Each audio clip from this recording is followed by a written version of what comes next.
ফরিদপুরের সালথায় ভ্যান চালককে মারধরের ঘটনাকে কেন্দ্র করে দুপক্ষের মধ্যে সংঘর্ষের ঘটনা ঘটেছে।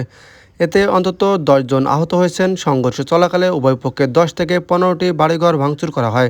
এছাড়াও একটি খড়ের গাদা ও একটি ট্রলিতে আগুন দেওয়ার ঘটনাও ঘটে। আজ মঙ্গলবার বিকেলে উপজেলার সিংহপ্রতাপ গ্রামে এই সংঘর্ষের ঘটনা ঘটে। পরিস্থিতি নিয়ন্ত্রণে আনতে ঘটনাস্থলে অতিরিক্ত পুলিশ মোতায়েন করা হয়েছে। স্থানীয় ও পুলিশ সূত্রে জানা যায়, উপজেলার গোট্টি ইউনিয়নের সিংহপ্রতাপ এলাকার বাসিন্দা ও ভ্যান চালক বাবু তালুকদার কাউলিকান্দা স্ট্যান্ড এলাকায় গেলে তাকে হাবিবুর রহমান হাবিবের সমর্থকরা মারধর করে।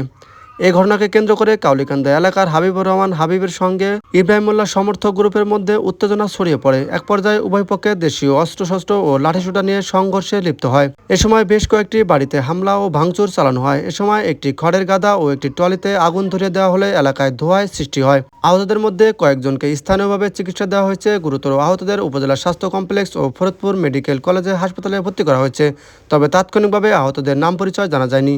এলাকাবাসীর দাবি, দীর্ঘদিন ধরে এলাকায় আধিপত্য বিস্তার ও পূর্ব বিরোধকে কেন্দ্র করে দুপক্ষের মধ্যে উত্তেজনা চলছিল। এরই মধ্যে ভ্যান চালককে মারধরের ঘটনাকে কেন্দ্র করে সেই বিরোধ নতুন করে সংঘর্ষের রূপ নেয়। সদর থানা ভারপ্রাপ্ত কর্মকর্তা মোহাম্মদ বাবলুর রহমান খান বলেন,